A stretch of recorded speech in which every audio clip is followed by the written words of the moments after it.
year comeback challenge. It's time. So I know what it feels like. I'm just going to speed through these. To be low energy and burnt out, like you're giving everything to others and losing yourself along the way, being pulled towards destructive habits that, ultimately are leading us to cope with the stress, pulling you even further away from what you want, which leads to a downward spiral of depression, right? A negative, we'll say, spiral, a downward spiral, a vicious cycle. What we want to do is reverse it and create a virtuous cycle. So this feeling is magnified as an RN, an LPN, a healthcare worker, a nurse practitioner, whatever it may be, any type of high stressful job. Hell, if you're even a mom, you know what I'm talking about. So even when you're feeling high stress, the patients or the staff that you're serving usually are in a more dire situation, forcing you to give more of yourself regardless of how you feel. And that's magnified further when we've never created boundaries with work and family relationships, feeling uncomfortable saying no, and feeling like we're letting someone down if we do. So this is an opportunity to put yourself on the forefront again. You may even feel like you're so far gone that there's no helping you out of the current slump you're in. And you might be saying, after all, it's been years since I've been feeling this way, maybe even your whole life. But here's the truth. Hope you're ready. You can change your life. Your biography does not equal your destiny. I'll say that one more time. Your biography does not equal your destiny. Whatever has happened does not mean that is a predictor of the future. You can change. You can grow. You can have the body and the life and the attitude and the emotions that you want to experience on a daily basis. And if you stick with me during the next 7 days, I will help you begin to regain the energy to thrive so you can finish work feeling motivated to live your life. Just like we heard some of the women just saying. I can't remember exactly who said it, but being able to get off work and still have the energy to continue, right? To not be a viewer of your life, but an active participant. That's the name of the game. If you stick with me, also, I'll help you reinforce new beliefs that when you dedicate the effort to take care of yourself, you will help others more, not less. And we'll create habits that can last far beyond our 7 days together. So who wants to hear about how we're going to do this? Let me know in the comments. Let's go. Let me know in the comments. Are you ready? Let's get it going. That's awesome. Betsy says I need to lose about 7 pounds total. I love it. Erica says hello. Let's go. All right. Come on. I like it. There we go. I love the active participation, baby. All right, let's go. So we're going to cover 3 things. If you're taking notes, you can take notes on this stuff. It's up to you. I'm going to go through it quick. If you want me to slow down, I can, but I value your time, so I want to try to condense a lot of stuff into a little bit at a time. So number 1, we're going to cover why leverage is important. We're going to cover what actions create the most leverage, and number 3, how we're going to use accountability. So what is leverage? Leverage, defined by me, is the results you get in relationship to the effort you put into an action. If it's critical that you find the highest leverage activities for your real lasting transformation. Because let's be real, you have a lot of responsibility.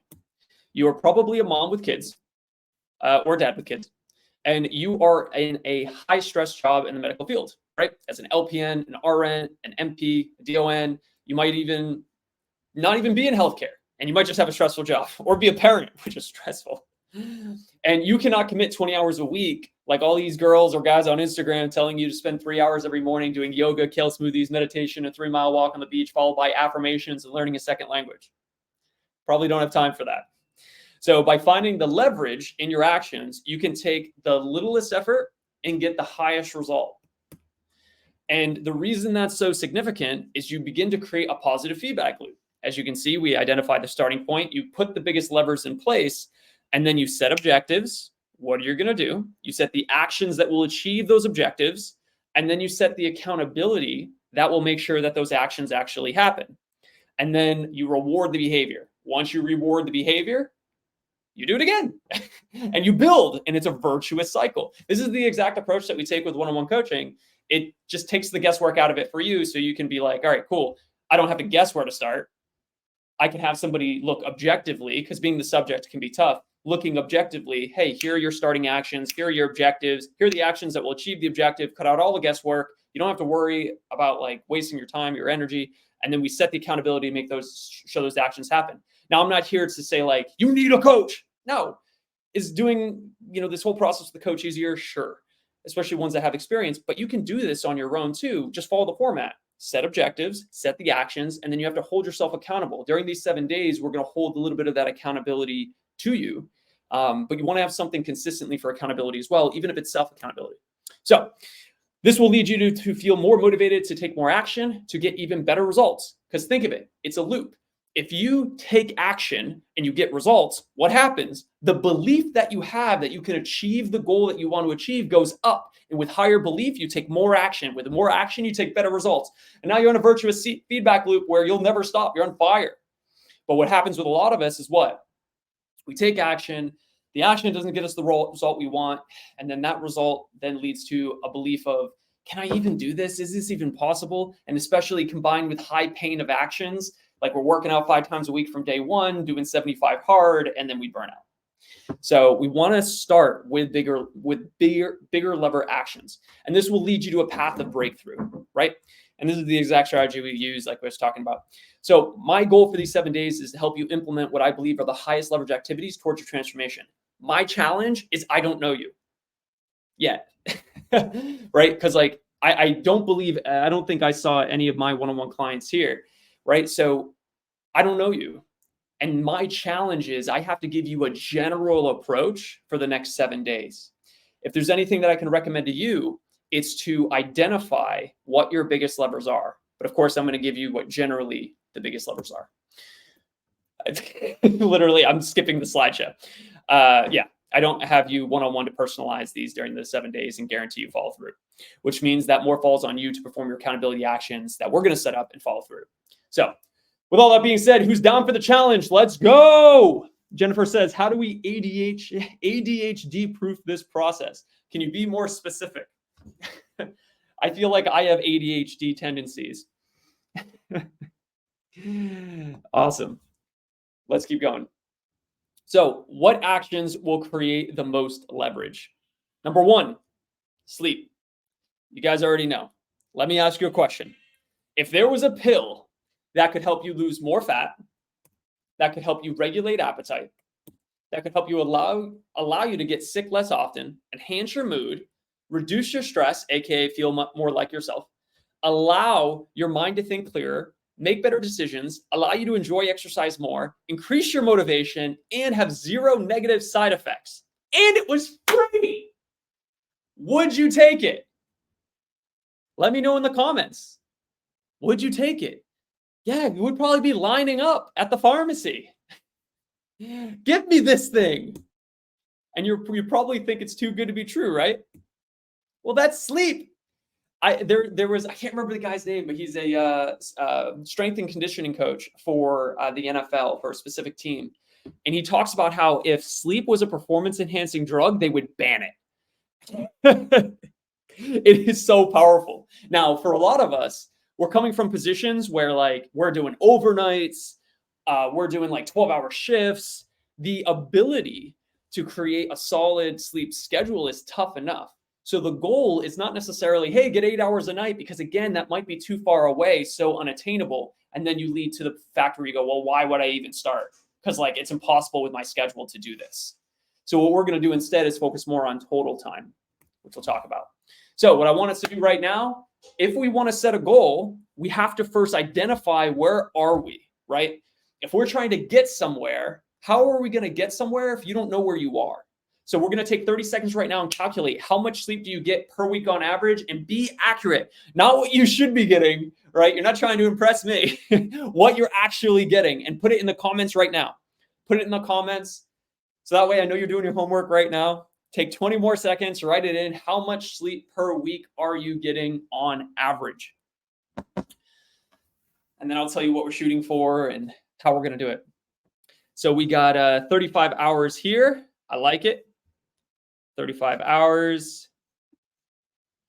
Just coming off an overnight. Had to sleep a few quick hours to get up for this. Let's go. I got 50, 49, 35, 56.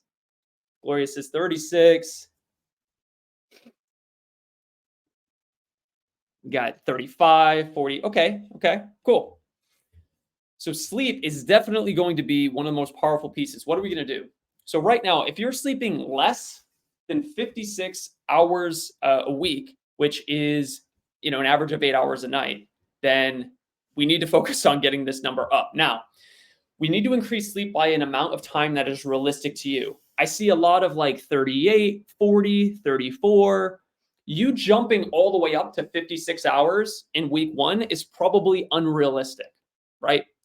And it can lead you to, maybe getting to a point where, let's say you are at 30 now, you go up to 45, and then you feel like you're failing because you're not at 56. It's not about getting to 56. It's about improving from where you are. So set an amount that is realistic for you to increase by, right? And there are 3 general highest leverage actions to hit this objective of increasing sleep. Here's the first one. Set an alarm for bedtime. A lot of people set alarms to wake up, to jerk themselves into waking up. My recommendation is set an alarm for bedtime, 60 to 90 minutes before bed. Now, granted, I don't know your life. I don't know what's going on. If you want to tell me what's going on in the comments, we can get more specific and you can tell me why this is impossible for you. But setting the alarm 60 to 90 minutes per bed is an opportunity to get into the ritual of going to sleep. The second piece to that is turning off electronics and reducing light or getting blue blockers in that time. There's 2 things that are happening here. The first thing is we want to reduce electronics for the stimulation of the brain. So if you're thinking about TV, scrolling TikTok, anything that is essentially stimulating your brain, we want to back away from. Remember, if you're having trouble falling asleep, a lot of the times it's just because your brain is still going. Think of it this way. If your computer still has 20 tabs open, how is it supposed to turn off? It can't. You have to close each tab. And one of the best ways to close those tabs is to allow time and to be bored, essentially, right? But having that time is so beneficial. The second reason is blue light. So anytime blue light hits your retina, it decreases the secretion of melatonin. And melatonin is going to be that sleepy time chemical. So instead of taking melatonin, you can just turn off the light and you will naturally start to secrete more melatonin, which would be a beautiful thing. And we can talk about other pieces of sleep too. I'd love to answer your questions as far as like, if I can, as far as having trouble falling asleep, staying asleep, we'll go through all of that. So my recommendation, no electronics, reduce the light, 60 to 90 minutes before bed, set the alarm. Number 3 is journal your thoughts. If you are the type of person that has trouble falling asleep, one of the reasons that we can have trouble falling asleep is a really simple one. Because think of it like your brain is on and we never give it an opportunity to process thought. So when you go to sleep, and this is the reality for a lot of us, when we go to sleep, it is the first time during the day we've given our brain an opportunity to process the input that it's gotten. What do I mean by that? Well, during the day, if you were go on your, and when, any boredom, like any 5 minutes of boredom you can't do, anytime you're in the car, you're listening to something, like there's never any quiet. When you lay down is your first opportunity to get that quiet. So what does your brain do? It processes all the stuff that you had today. Your brain can't sleep unless you're completely exhausted without this processing period. So one of the ways that you can expedite this processing period and to get out of a loop in your own brain is to get a journal, or you can do what I do, because I'm like, millennial, is I'll just go on the notes section of my phone. Now, the only challenge with this is, number 1, you have to get blue blockers and turn down the light dramatically. And number 2, it's very tempting to open other apps, which will, lead you to more brain stimulation, which we do not want. So really quick, is this making sense? Let me know in the comments. I'm going to read the comments in a second too. And then, of course, a little bonus for you is to keep a sleep schedule even on weekends. I know for a lot of us, if you're working 12s, if you're doing overnights, if you got kids, like it's really tough to do that. That's a bonus, okay? And then when you do all this, of course, you'll fall asleep faster, stay asleep longer, and have more motivation and belief the following day, which will be great. So here's what we're going to do really quick. I'm going to answer any questions. Take 30 seconds right now to set that evening alarm. What time will you do it? And again, it doesn't have to be like you're normally going to bed right now at 11 and I'm going to set the alarm at 8 to go to bed at 9. Like that might be a little unrealistic. Like, let's be realistic, right? It does not matter how much you achieve in this next week. What matters is you set yourself up to create like a snowball of effort that leads you to 1 year from now being better off than where you are today. It doesn't even matter where you are 6 weeks or 12 weeks from now. The goal of today is to start and then a year from now, not stop. And how do you do that? You do it by connecting pleasure to this whole experience, by reducing pain and creating big lever actions. Hopefully that's making a little bit of sense. Kim says, my brain doesn't ever shut off. Kim, have you tried to take more time to just, people call it meditation, but really an opportunity to turn the brain off? Have you taken that opportunity? What if you do that, but wake up through the night? Great question. So this is an awesome question. What happens when you wake up during the night? Let's think just for a second. Instead of curing the symptom, to potentially curing the cause, right? We're all in healthcare, so we know that like we can cure symptoms all day with medication and with actions, but it's way more important or way more effective to fix the cause itself, right? So what we want to do here, if we're thinking about waking up in the middle of the night, why does this happen? What's the cause of that? Well, we can say, right, there are some things out of our control. There are hormones, hot flash, whatever, right? Now, just in my opinion, by saying, okay, that's why it happens, so I have no control over it, so I'm not going to take any action. That's not the mentality to have, in my opinion. Yes, there are variables we cannot control, but are there variables we can control? And I think the answer is yes. One of the biggest variables is unresolved conflicts in your life. Now, we're starting to dive a little bit under the hood into the psychology a little bit, but this is worth talking about. What is unresolved? There are 3 ways we deal with stress, right? And we can talk about those in a second. But if there is something unresolved in day-to-day life, it's easy to have that tab of the brain open. And depending on how severe that unresolved thing is, will wake us up. This is why my mom always wanted me to be home when I was a kid, when I was living at home, because she couldn't turn her brain off because she was worried about me. Unresolved challenge, right? Something unresolved. When I came home, she would have great sleep. Is it something else? Is there something that you've been putting off?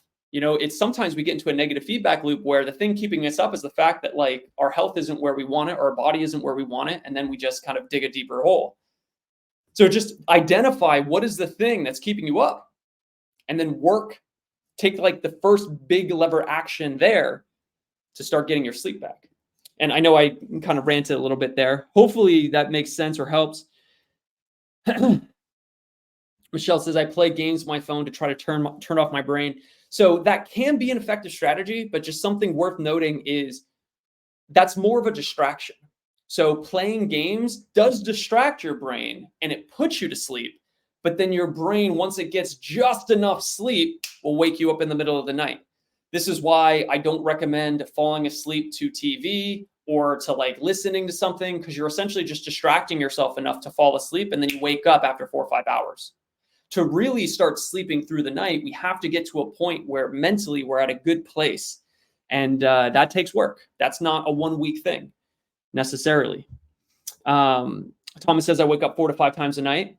Curious why. I wonder, is it that things going on in the brain, right?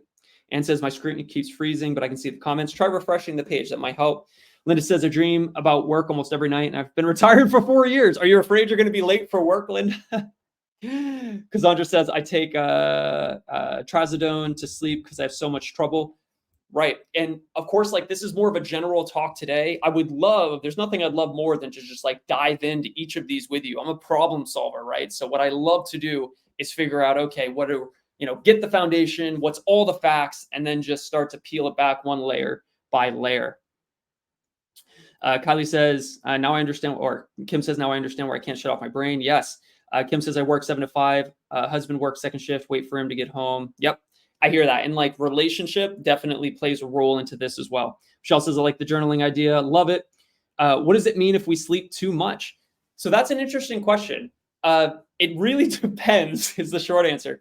But one thing I will say is sometimes, depending on the amount of, we'll say, stimulation you have, that will definitely require more sleep. For example, I work out almost every day and like solve problems for this business and for clients every day, and my brain starts to, I'll say, get tired. So I sleep 8 to 9 hours a day. If I don't get 8 to 9 hours a day, I'm toast. And with you guys, you are in high stress environments. You probably need even more sleep than me. So if you sleep 9 hours a night or 10 hours a night, if you're sleeping 70 hours a week, that's not necessarily a bad thing. Just it's all compared to the amount of, I'll say, action that you have during the day and stimulation, right? Uh, Kim says, since starting with you guys, I do journal, but I've cut back to when I'm stressed and then do gratitude journal the other nights. It definitely helps. So, Kim, that is so beneficial. It's worth taking the 30 seconds just to talk about this. There are two emotions that are on opposite sides of the spectrum, right? You have stress, anxiety, worry, and on the other side, you have gratitude. You cannot be fearful and grateful at the same time. Now, logically, you might be able to, but you can't feel both. So if you are, this is like a little hack, which it's really challenging to do when you're stressed out, right? Because when you're stressed out, you're in fight or flight, you're trying to essentially survive. That's what your brain's in, right? But if we can have a ritual that can pull us back into gratitude, that can pull us back into present state, and I can share some resources that I use for my gratitude actions. I actually have a couple triggers, a couple songs. So just like we have negative triggers, you can have positive triggers. So I have a couple songs that just for me mean something because of when I heard them at a certain time in my life that bring me back to gratitude. That no matter what I'm experiencing in my life, I can sit there for 5 minutes, listen to the song with my headphones and feel like, you know what? I have no problems. And sometimes that's where we need to be brought to. Perspective is the ultimate gratitude. Because no matter what happens in your life and how bad things are going, somebody else has got it worse. I remember my grandmother used to say, you know, if you were in a crowd of people and everyone threw their problems into a circle, you would see everyone's problems and you would grab yours and run back and you would run away. You'd be happy for the problems you have because others, you know, someone's always got it worse, right? So getting back to this place of gratitude is really powerful. And there's a lot of ways you can do that. But anyway, wakes me up in the middle of the night. I will journal tonight. I like it. I get up at work for, how about reading a physical book? Physical book can work, right? It's all different levels of stimulation. I've taken plenty of sleep aids, listening to deep sleep, relaxing noise, but nothing has worked for staying asleep, constantly increasing doses. Yolanda, it sounds like something that needs to, it sounds like you're fixing a symptom and not the cause. The symptom being that you're having trouble falling asleep, the cause being something that is actually keeping you up. You know, it's funny. I remember hearing, I can't remember who said it, but they say, oh, I think it was Zig Ziglar. They say ulcers isn't caused by what you're eating. Ulcers are caused by what's eating you emotionally, right? So if we're thinking about getting good sleep, it starts at the core. Usually, you know, I remember hearing another saying really quick, that is, you can usually tell somebody's well-being by how well they're sleeping, right? If somebody's not sleeping well, it's, you know, there's something at the core that's not where it needs to be. Now, you can change. Here's a quick hack too, which we'll not talk a ton about exercise today, but if you want to change your state in any moment, go exercise. Change your biochemistry. Because an exercise doesn't have to be like, we got plenty of workouts for you to do, whatever, but like exercise can just get outside and move your body, walk. Like you can do interval training outside where your intervals are literally walk at a fast pace and then walk at a slow pace. And then walk at a fast pace, walk at a slow pace. If you can't walk right now because of hip or knee or ankle trouble, no worries. You can go to a gym and use a more of an upper body machine, which is fine too, or a rower. But anyway, hopefully you can feel my passion. Name a song that can trigger a positive response. So it's completely subjective, right?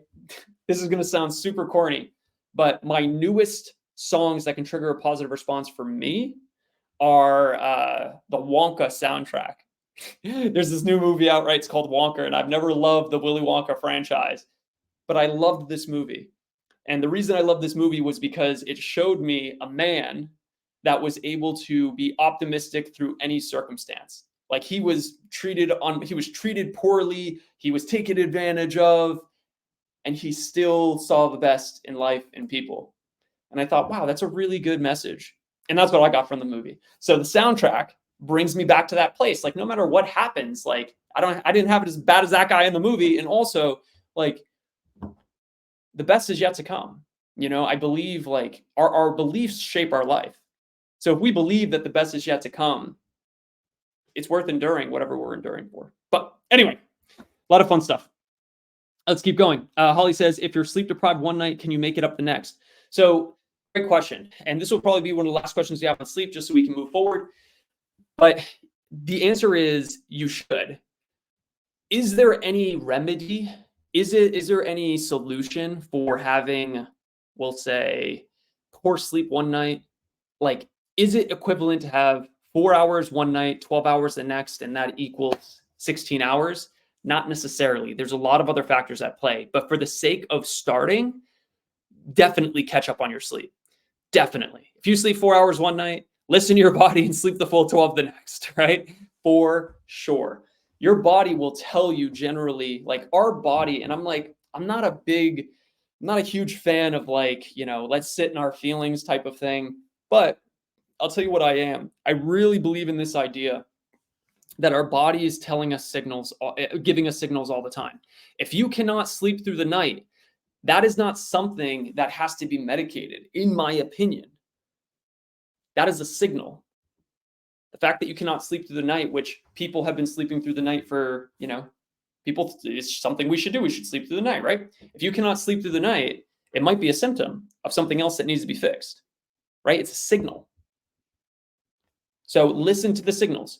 Don't try to get rid of the signals. The signals are here to help you, right? If you have knee pain when you're doing a squat, that's a signal. It's not your knee's bad. You don't have a bad knee. It's a signal. Hey, maybe the muscles behind your knee need to be strengthened because your quads are dominant. It's a signal. So any pain you experience, any negative thing you experience, look at it as a signal, and that puts you in the frame of mind as this is a solution. And this can be solved. How do I solve it? Right? Our life is controlled by the questions we ask. Ask a better question, get a better answer. You know, if your knee hurts and you're doing a squat and you say, well, man, why do I have bad knees? I'm only 40. Your brain has to come up with an answer. And it might say something like, well, you know, you're old or whatever. But if you ask a better question, well, man, I'm 40 and my knee hurts, but how could I have bulletproof knees? And then you Google something that says, how can I have bulletproof knees? And then you go to YouTube and within 5 seconds, you find this guy named, I can't remember his name, Knees Over Toes guy.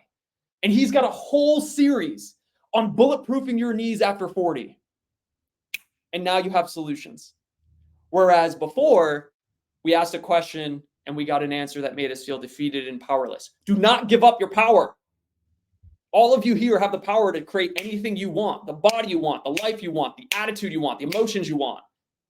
But you have to ask a better question. So let's ask those questions. Here we go. What time does it need to go off to get improved sleep? Set that alarm. Let's go. Let's keep going. Let's keep going. Okay. So what actions will create the most leverage? Number 1 is sleep. Set an alarm for bedtime, 60 to 90 minutes before bed. Turn off electronics and reduce light or get blue blockers. B, have a conversation with your spouse or kids, if applicable, right? Assuming you got those, which a lot of us do. If you run into any friction with your kids or your husband or your wife, a lot of the time they don't know how important it is. And a majority of the people here are women. I'm a man. So I can tell you that if my wife just starts going to bed because I already go to bed at 9, but let's say she started going to bed at 7, I wouldn't even think like, don't keep the lights on, don't do these things. And she might feel like, oh my gosh, like I'm not respecting her, but we never talked about it. Or maybe she just said, hey, I'm going to start going to bed at 7. And I said, okay, cool. But I don't know how important it is. And men are stupid. No, I'm just kidding. But men, you know, they see the world a little differently sometimes. So help out your husband, help out your wife, whatever, help out your kids. Kids the same way.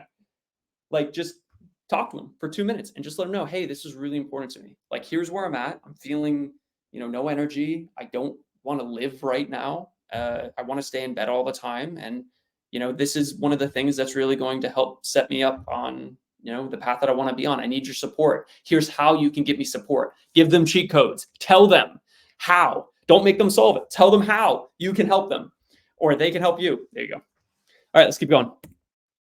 So take 30 seconds right now and plan when you're going to speak to them if you need to. What needs to happen to guarantee your sleep? Now, what accountability will help you follow through with sleep? Number one, you're going to post daily in this chat. The 7-day New Year Self-Care Comeback Challenge chat, which you should all be in at this point. You're going to post daily on the 7-day New Year Self-Care Comeback Facebook post as well, which I'll be posting daily for you guys to comment on, maybe a little video in there as well. I want us to have good conversation as we're going through so you can get the support that you need as well. And then also, one last piece is accountability with others. If you want to feel, I'll say, gratitude, or you want to feel good, one of the easiest ways to feel good is to help somebody else. Now, the good news is it's so easy to help somebody else in this community. To help somebody else in this community and to immediately feel good, which will in turn create a positive feedback for you because, hey, these actions are making you feel better and the brain's always being pulled towards pleasure and away from pain. So if this is creating pleasure for you, you're going to win. Comment on people's posts. Comment on 3 people's posts every day and encourage them. Just like how you'll love the word of encouragement, they'll love your word of encouragement. I promise you. It's very powerful. And as human beings, we are meant to be in tribes. So if you can be in a fit tribe, it helps dramatically with adherence or sticking to something, right? Number 2, all that to say that's your first action. Number 2 is we're going to increase your protein intake. You'll notice I didn't say decrease sugar and carbs. Why? Won't cutting those things out get better results? Yes. But it can lead to a deprivation mindset, leading you to feel like you shouldn't be having them, giving those foods power over you. Remember, we never want to give up our power. Long-term sustainable weight loss and body transformation is a psychology challenge more than a physical one. So we do everything in our power to ensure every action we take supports the research in behavioral psychology so that the actions you take over time feel easy. And if something feels easy, how long can you do it for? Woo! Forever. So I say eat as much of those foods as you want to start, and only after getting in your protein though. So eat all the cake you want, but you have to hit your protein first. Usually what we find is you eat your protein, you can't even hit your protein goal. It's just like, oh my gosh, that's so much food. I'm not used to it. And now you don't feel like you're having to deprive yourself of these other foods. You just don't want them because you're already full. But on the days that you do, you do. And this is how we start to create a good relationship with food, especially if you're coming from a, we'll say, eating disorder background, right? Here's the wild part. Increase your protein and you won't even want as much as those foods like we said. So we're going to take 30 seconds right now and we're going to calculate how much protein you need. You're going to take your goal weight, multiply it by 0.75, and then it's going to spit out the amount of grams of protein you need in a day. So if your goal weight is 100, we'll say, we'll start with 200 pounds, your protein would be 150 grams a day. If your goal weight is 100 pounds, you'd be shooting for 75 grams a day. And I'll show you how to calculate and all that stuff. I'll give you different levels of how you can track that and calculate it. But at the end of the day, you choose the level of complexity that you want and prefer. Hopefully this is making sense so far. Once you have your number, just so I know we're ready to continue, post it in the comments below. How many grams are you going to be shooting for per day? How many grams? How many grams? Then I'll make sure at the end of this, I give you guys recipe books and a bunch of ideas, a bunch of fun stuff. So let's keep going. All right. Waiting on those numbers. All right, I see 110. 110, 110, 110. I like it. 95. Good. Now, you might be saying to yourself, all right, I have to be locked in, right? So like if I have to be 105, I can't be 104, I can't be 106. The answer to that is no. Don't worry about it. Think of this like a target that fluctuates. If your goal is 150 a day, some days you're going to get in 125. Some days you're going to get in 85. And that's okay. Because remember, this is all about averages. Now you might say, yes, but that's less effective. Sure, marginally. But it leads to a mental state that allows you to actually continue this for the long term. And remember, if there's, I want to make myself big for this thought really quick. If there's one thing we're optimizing for, one thing, all of these actions and this whole challenge, there's only one thing we're optimizing for, and that is starting and never stopping again. That's it. We're starting an infinite game. That's it. We're starting an infinite game. Because I'm sure you would agree that if you were to start and never stop again, what would happen? Well, eventually you get to your goal, even if it took you a year or two, right? Eventually you get there, no matter how slow it was. But the reason that even if we get to our goal, that we eventually go back to old habits is simply because we stop. Why do we stop? Because our brain connects on some level more pain to continuing these actions than the pleasure we're getting. So why don't we just start with that? Why don't we just start with low pain actions and high pleasure actions? You'll never stop. And then if you're doing something, it's a signal. Let's say that, you're ready to quit. Let's say you're on your journey and you're ready to quit. That's not anything wrong with you. What is it? It's a signal. You're probably doing too much. You're probably not sleeping enough, right? Identify what the signal is trying to tell you. Listen to your body. And when I say listen to your body, I don't necessarily mean adhere to your body. Like, for example, sometimes you don't want to work out. And I'm not saying, oh, just go sit on the couch and eat bonbons. That's not what I'm saying. What I am saying is, listen to what your body's telling you, right? Listen for the signal. What could it be telling you? That's a good question. That's an empowering question. Hey, I feel really tired. What is my body trying to tell me? And then you can come up with an answer. And you don't even have to be right all the time. But as long as you're going in this direction, I mean, you can't fail, So it's pretty good. All right, let's keep going. So decide how you're going to get in the protein. There's a lot of ways to do it. To help you with this, I'm going to give you my famous Don't Have Time to Stop RN snack guide.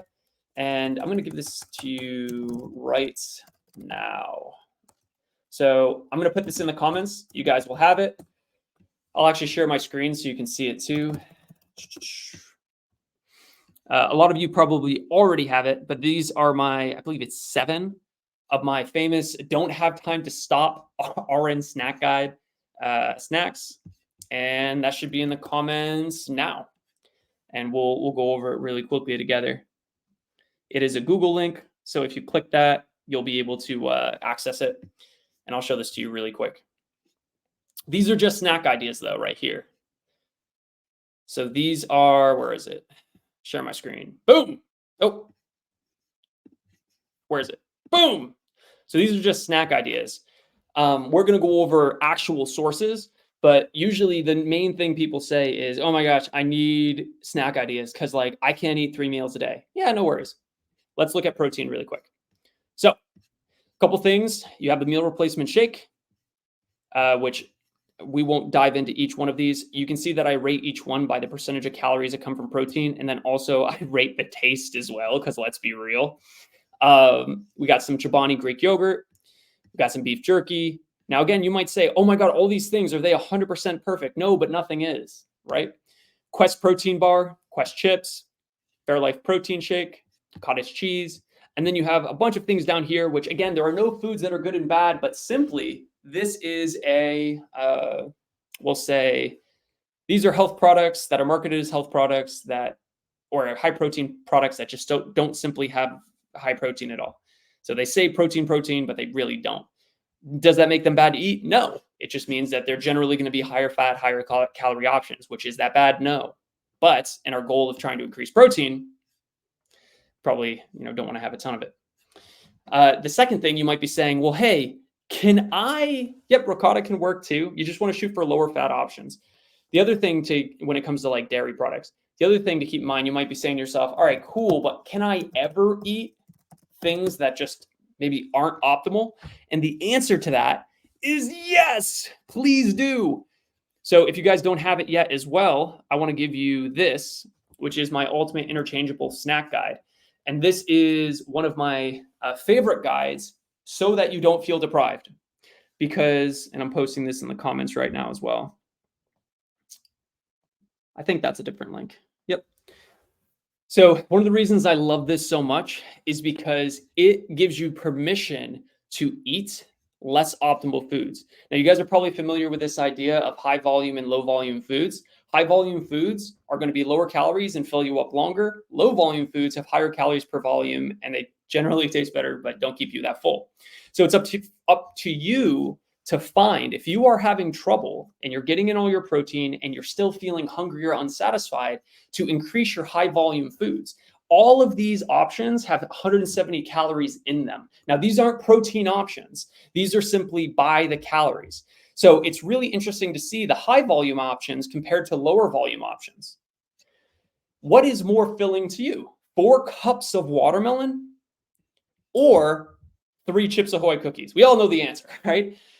So let's say that you're setting up your plan to where I'll just use 2 snacks a day. You're going to have 2 meals or 3 meals, and then you're going to have 2 snacks a day. Each snack's 170 calories. Well, on any day, you can choose, hey, well, today I'm going to have the 3 cups of berries. But you know what? I'm at an event and that brownie looks so good. I'm going to have the brownie. Fine. It was one of your snack sources. No worries, right? Again, a lot of people, and I've been here too, when they start their journey, they focus on being perfect. But again, it's the trying to be perfect. We are never going to be. So then when we're 98% or 90% or 80%, we feel like we failed. Again, this is a mental game. So instead of striving for 100% out of the gate, strive for just 10% more than you're currently doing. Here's a crazy thought. Imagine that you were health focused, right? Exercising, eating protein, water, all that stuff. 50% of the time, meaning one day you do great and the other day you wouldn't. And then the next day you do great, the next day you wouldn't, right? You'd probably be in a better spot than you are now. But let's even think about it 80-20. Let's say that, we followed this cheat meal perspective where like once a week, so like 85%, once a week, one day, you just went completely off the rails, but you didn't feel guilty about it. No guilt. You just went off the rails. Your sleep went to shit. You ate a bunch of stuff, whatever, non-optimal foods. You didn't work out, whatever. But the other 6 days, you were pretty locked in. You were sleeping enough. You were kind to yourself, all that stuff. And you ate enough protein. And then following the day of cheat, which I don't like that connotation because we feel guilt around cheating, right? Cheating is bad. You cheat in a relationship, you're a scumbag, right? You cheat on the test, you're bad, whatever. So we're not cheating on our diet. There's nothing to cheat on. We're living life. So after you eat those things, one of the most powerful gifts you can give yourself and being able to be on this journey forever is getting rid of the guilt associated with eating foods that actually taste good. Now, I'm saying that with a little tongue in cheek. Hopefully the foods you're eating that are healthy also taste good to you. You should be picking those foods, but have the pizza, man. Have the pizza, enjoy yourself. The story, you guys probably heard Haley's story at some point, but Haley, one of the most powerful things she got out of her breakthrough was the fact that she was able to go to her son's game, and after they were able to get hot dogs and ice cream, yummy. And then the next day she had a light dinner because she wasn't that hungry. They had a late lunch after the game. And the next day she got up, worked out, didn't even think for a moment that she ate those things. Where in the past, she would eat those things and then would, oh man, well, I already fucked up. So why? Oh man, why? And then it just puts us on this guilt cycle. So one of the most powerful things you can do is to take food off the pedestal and start to take control back, right? But anyway, hopefully this is helpful. That's Haley's story right there. You can click that if you want. All right, back to this. Boom. All right, so that's snacks. Let's talk about more things. So we're going to plan out how to get the protein. Here are some other protein sources for you. Let me take my face out of the way. So if you're thinking about protein sources, 1 ounce of meat, fish is going to have 6 grams of protein.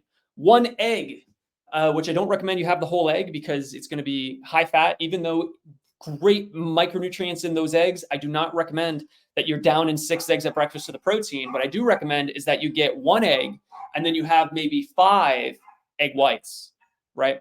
That's more what we're going to be shooting for. And then we have cottage cheese, which can be fine. Just shoot for low fat.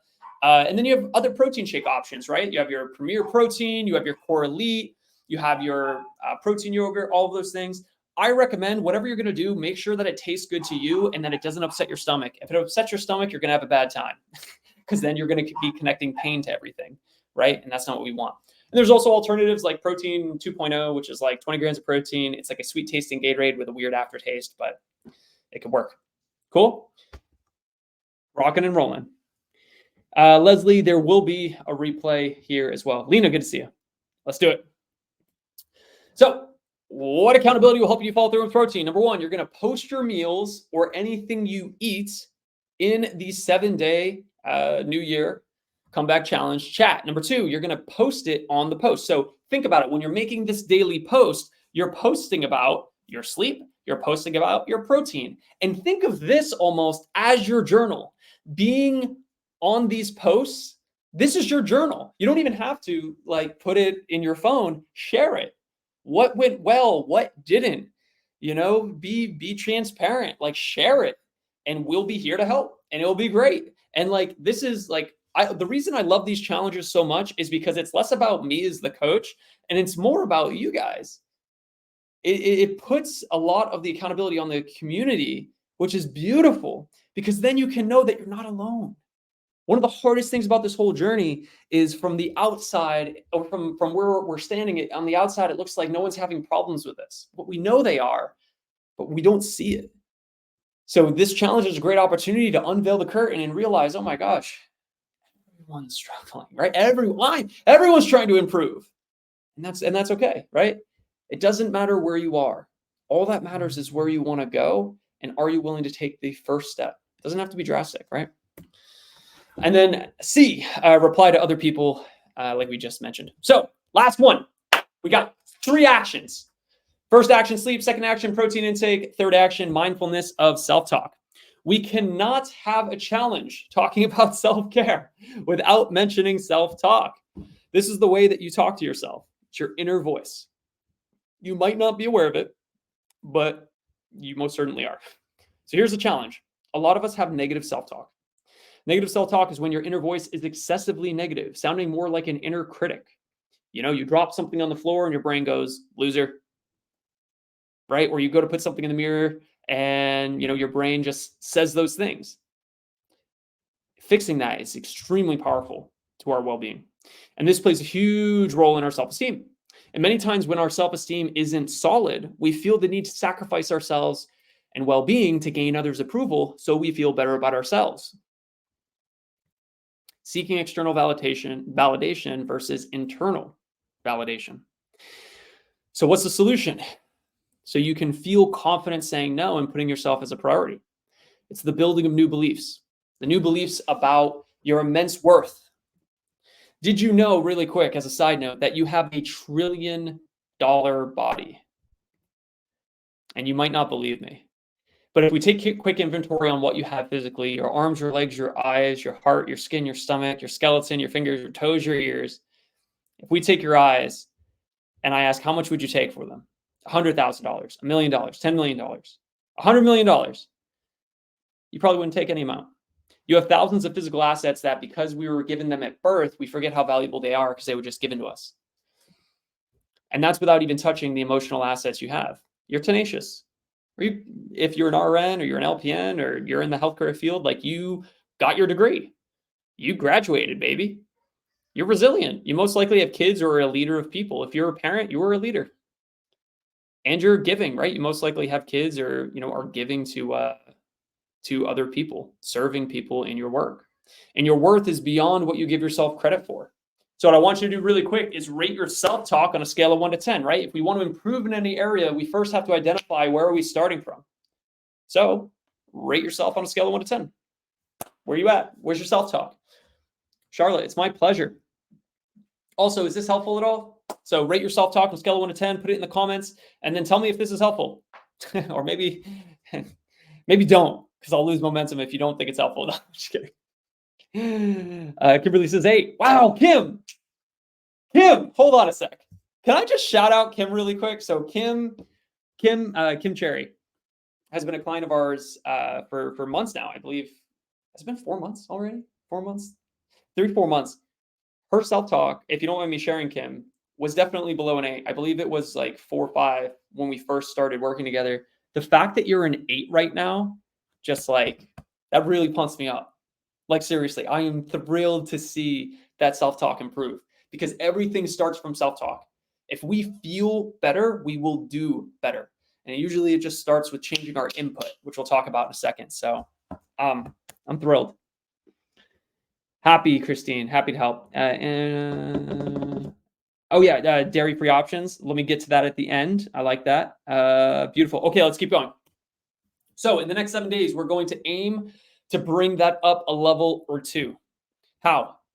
We're going to change your input. See, this is an equation that if you're taking notes, I highly recommend you write down because it is extremely powerful. It is that our input leads to our thinking, which leads to our actions, which leads to our results. If you want to change your results, a lot of people just think about changing their actions. The problem is they just rely on willpower to change their actions, but it's not permanent. If you want to permanently change your actions, you have to go to the start of the equation. And the start of the equation is changing your input, which leads to your thinking changing, which leads to your actions changing, which then leads to your results changing, which then guess what? Your self-talk improves. Because as your results improve, your brain goes, wow, is this possible? Maybe I can do this. And then your input that you're telling yourself, your self-talk improves, and then you go on a virtuous cycle. This is why it is so challenging to get out of a rut yourself. It is extremely challenging, and I'm saying this from experience, because your record player is going on in your own brain. This is why it's really helpful to get sometimes a therapist or a friend or a coach or somebody that can essentially help pull you out by changing your input. For example, like I'll just use coaching for example, but it's like, so Kim and Kim's coach is Charity. So like, if Kim's having a bad day and she's like, oh, I didn't do this thing. I feel like I'm failing. I'm eating well, but I didn't drink enough water and I weighed myself and I'm up weight. That input is negative, right? But Charity comes in and she says, well, hey, but hold on a sec. Like, look at all these things that you're doing great. Look how you've improved. Let's look back over the 6 weeks. Look at how you've improved. You've improved your sleep. That's amazing. You've went from 6 hours a night to 7.5. That's incredible. You're a rock star. You've increased your protein from X to X. Your self-talk's improved, right? And what happens is in the beginning, your input starts to change. And because your input changes, your thinking changes, your actions change, and your results change. This is how you get to a point where eventually you don't need hopefully you don't need anyone, right? And that you're not stuck anymore. You have a breakthrough. A breakthrough means you never go back, right? When you shatter the glass ceiling, that's it. You move forward. And the way you do that is by getting your mind right. And you get your mind right by changing your input, right? Like just being real. Everyone wants a really sexy workout. Everyone wants a new workout, new nutrition, and I'm going to give you guys all that today. It's all yours. Take it, right? But it starts with their mind, right? This is psychology more than it is mechanics. So if you want better results, long-term, I'm not talking about 7 days. I'm not talking about 2 years. I'm talking about 10 years, 20 years. If you want better results, change your input today. I promise you that the person that takes no action towards eating better or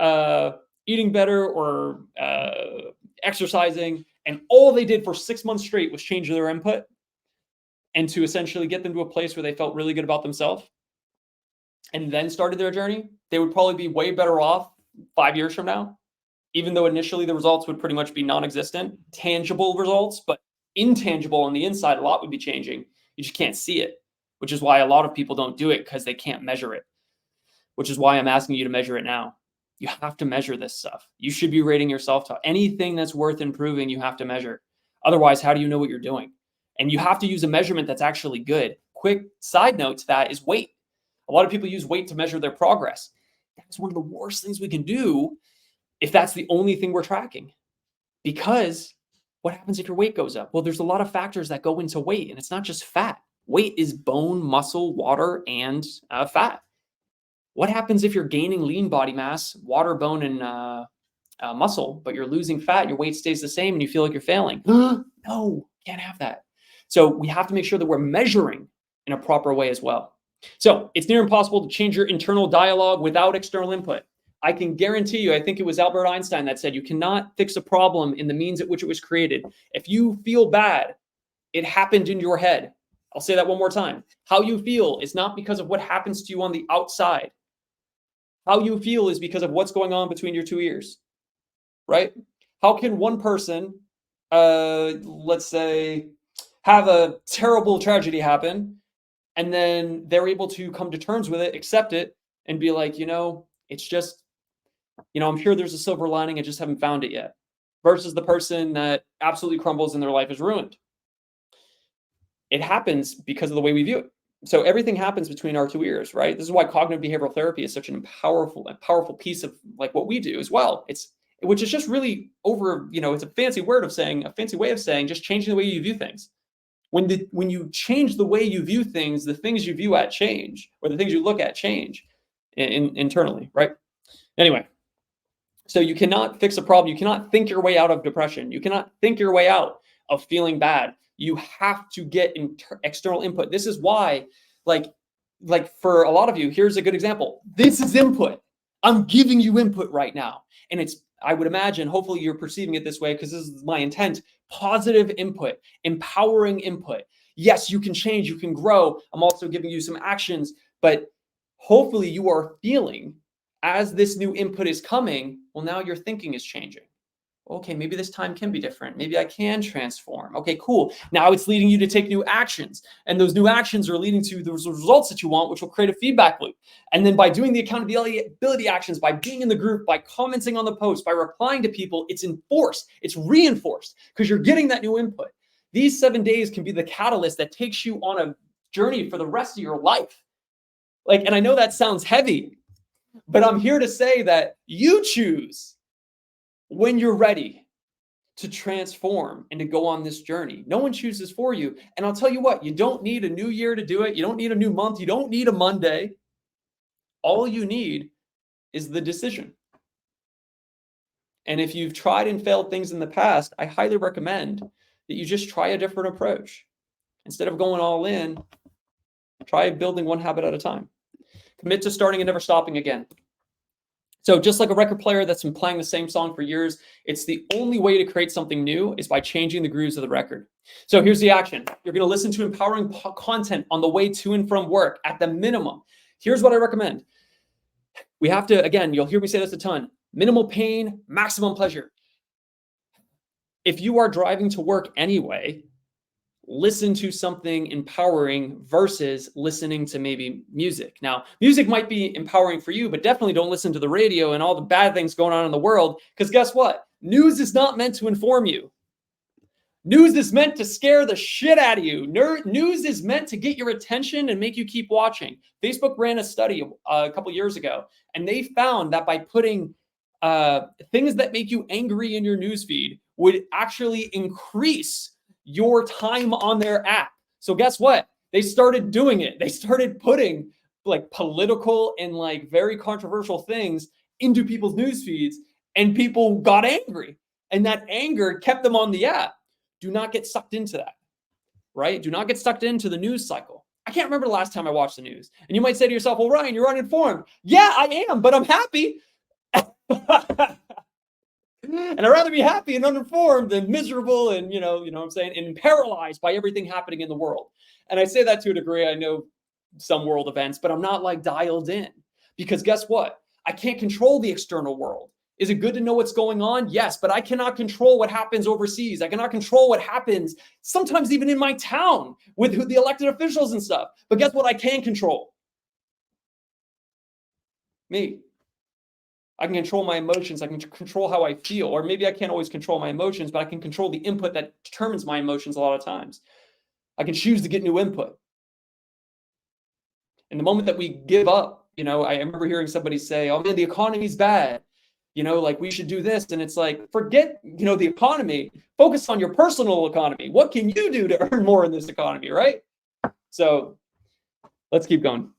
Lori says, amen. That's what, guys, this is a sermon. Come on. Let's go.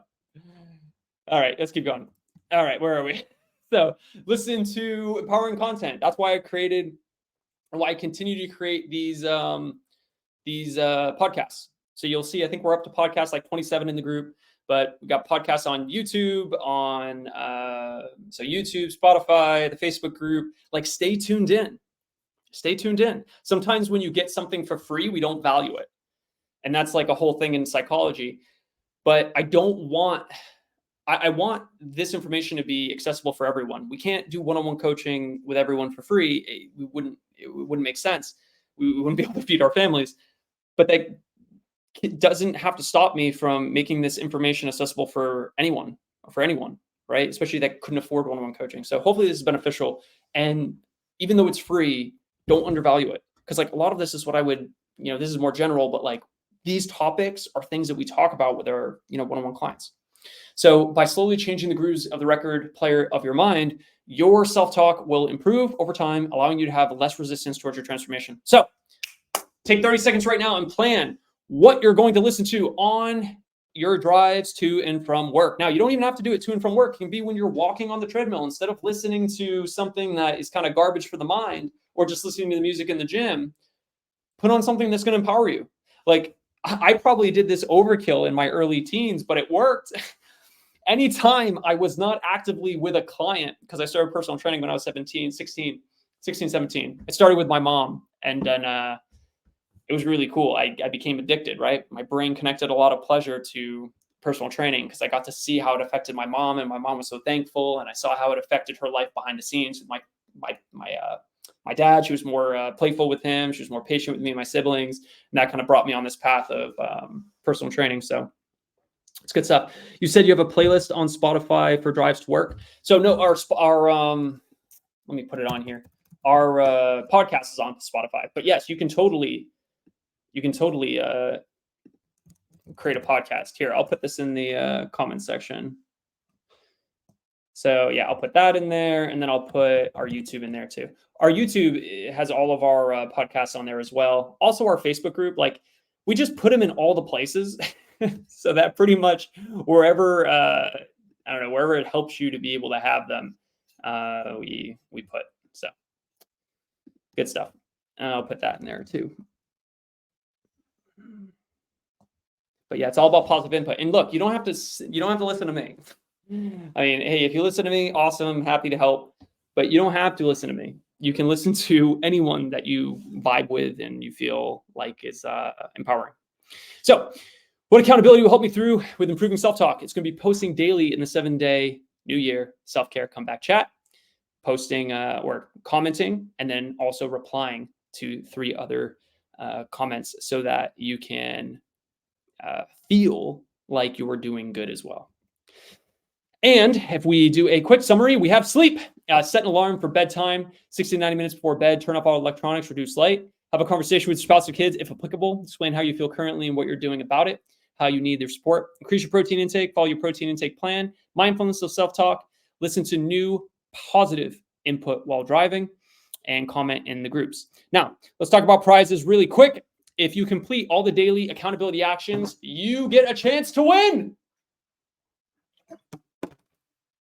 12 weeks of access to our award-winning accountability app and unlimited messaging access to one of our amazing coaches, allowing you to get unlimited daily one-on-one motivation and guidance from our new coach, nutrition, fitness, and emotional support from our 38, actually it's more than that now, 65 years plus experience coaching team. 4 coaches, they're awesome. All of them have 10 plus years experience and they're amazing. And if you win this, just like I was saying before, you cannot master what you do not measure. So it may feel overkill at times to have daily metrics because you don't see the change too much, but I highly recommend that you do measure something daily. And it may feel like overkill, but I'll tell you what it does is it puts your focus towards it every day. And where focus goes, energy flows and results soon follow. I can guarantee it. But wait, there's more. This is fall edition, but it's actually winter now. The ultimate RN Body Transformations swag bundle, which is pretty much just like shirts and water bottles and a bunch of fun stuff like that. So I have one more question for you. Who's ready for a comeback? Whew. Let me know in the chat. Are you ready, baby? Are you ready? Are you ready for a comeback? Come on. It's going to be great. And also, let's do a quick Q&A. So if you have questions, put them in the chat now. I'll answer them, and we will dive in as well. Let's keep the party going and rolling. And if this was helpful, feel free to comment. Also, guys, don't keep this a secret. If this is helpful to you and you feel like a friend, a relative, your daughter, your grandma, your mom, your dad, whoever, if you feel like they could benefit from this information, it is 100% free. We're not charging for these challenges. So just like get them in the group, like have them watch this video, like whatever, like get your mailman in here if you feel like it's going to benefit them. We're trying to make this accessible for everyone. All right, let's keep going. Tony says, I want to do it. I can do it. I do it. I see it. Hell yeah. It all starts with the site, right? Kim says, I needed to hear this message. Let's go. Joy says, thank you. I needed that. Happy to. Thomas says, fear is the mind killer. It's my favorite quote. I love that one. That's a great one. Lori says, amen. I love it. Sandy says, greatly appreciate you taking the time to share with us. I'm here to help. Ashley says, you said you have I already mentioned that. Gina says, positive mental attitude is everything. I agree. I see some thank yous. I listen to podcasts from health, cooking, fitness related. I love it.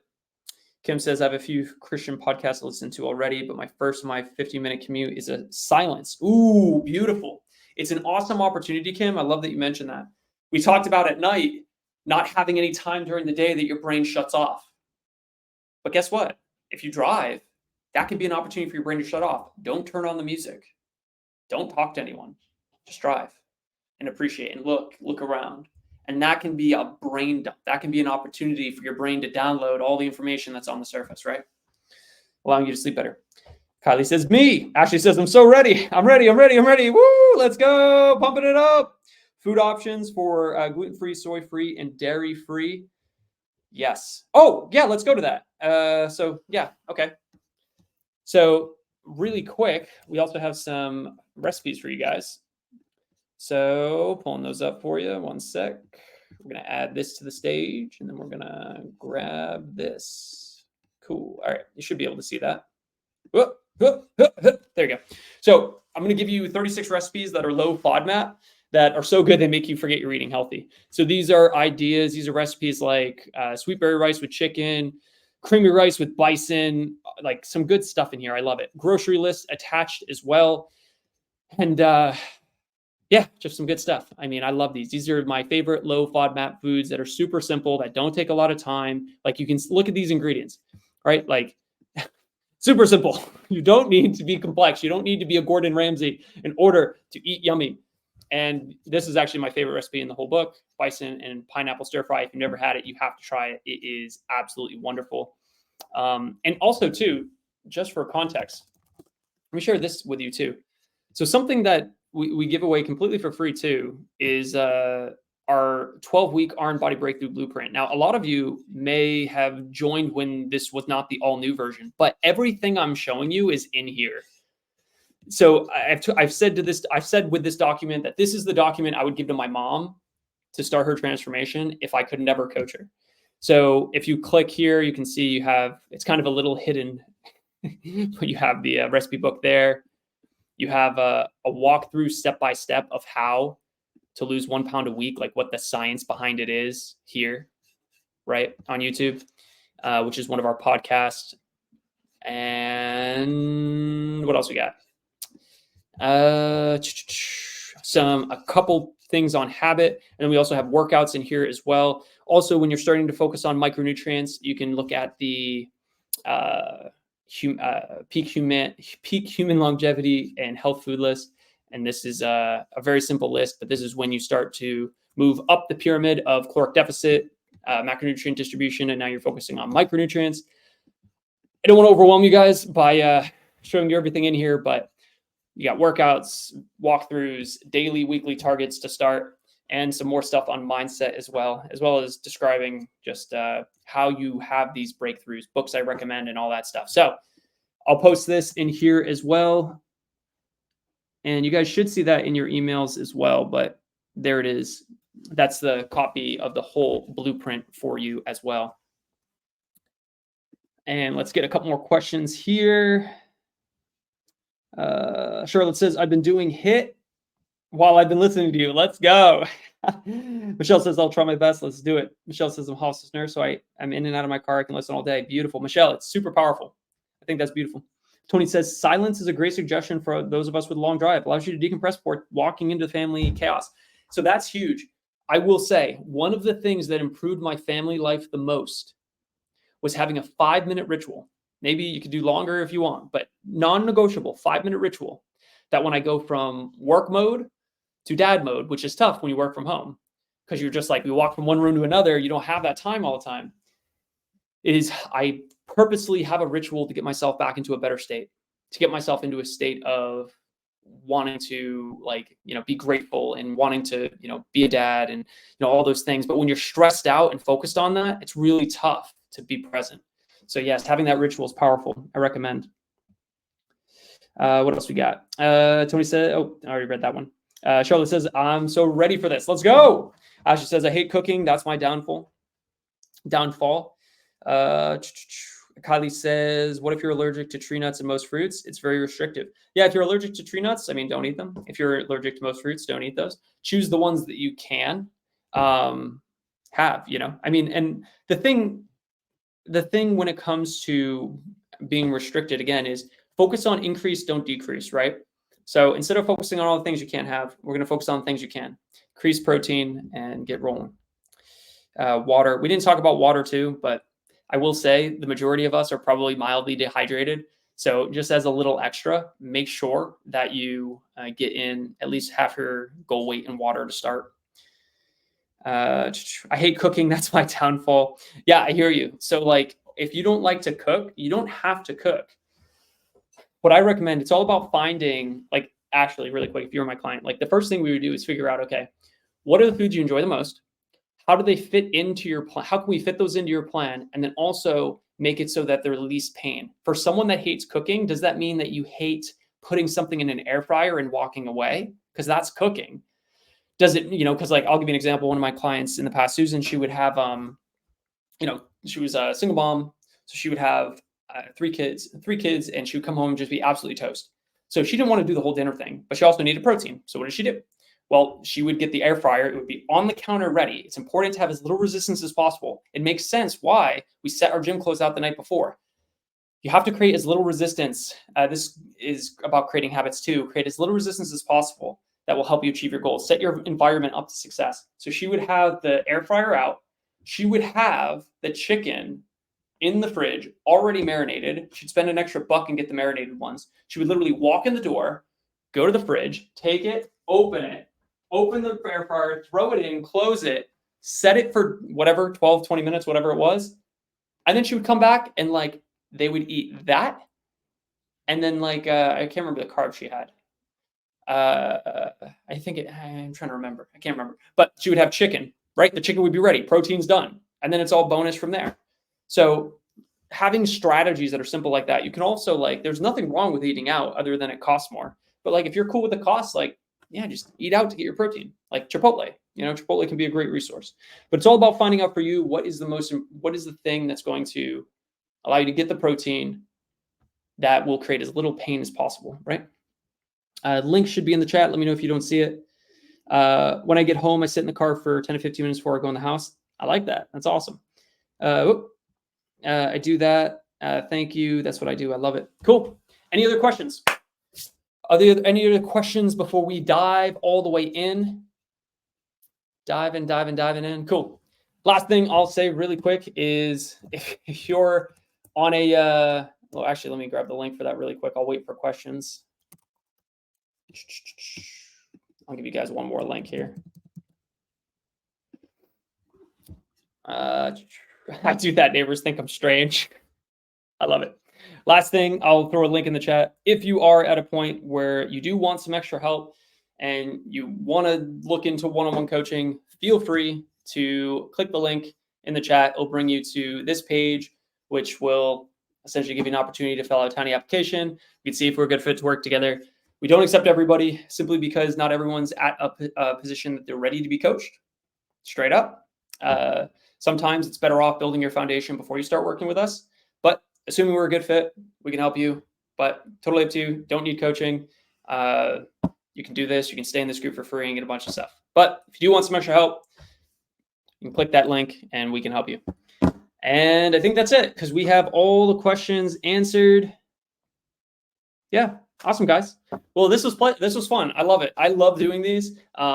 if this is beneficial, feel free to let me know in the comments one more time. Feel free to like it. I don't think you can share this video, but you can invite other people to the group. And it's going to be a great week. Expect the first post to come out on Sunday, or actually Monday, which is when we start. And I'll be here. So feel free to shoot me a message directly on Facebook, or feel free to, just be engaged. I will say this really quick, just a parting note when it comes to increasing your input is one of the greatest determiners to somebody's long-term success is how engaged they are with others. So if you want to be successful selfishly, be engaged in this group. Comment on people's posts. Encourage them. The more that we can be tight as a community, and the more that we can support each other, not just for this week, but for weeks or months, the easier it will be to be able to continue yourself. So even if you don't care about making others happy and you're just like, totally selfish, you're a Grinch, do it for yourself and not for anyone else. So hopefully this is beneficial. Holly, happy to help. Thomas, happy to help. Awesome. Glad it was helpful. Gina says, thank you. We're so grateful for your guidance and all the wonderful selfless tools and empowerment you create. Yeah, and I appreciate it. I'm here to help, Gina. And if there's anything you guys need too, like any resource that we don't have, I feel like the blueprint's pretty complete at this point. But let me know. Like I might be wrong. You might be like, hey, no, there's no core workout or whatever. And then I'll be like, well, all those other exercises are actually core workouts disguised as other movements, but whatever. So just let me know what you need and I'll be here to help. Okay. Love you guys. Lots of love. And just remember, we're all on this journey together. We're all human beings on the same rock floating in space. And we all want the same thing. We all just want to be loved. We all just want to be happy. We all just want to live a better life. So let's support each other through it. Okay. Love you guys. See you soon. Let's have a great week. Bye. Whoa.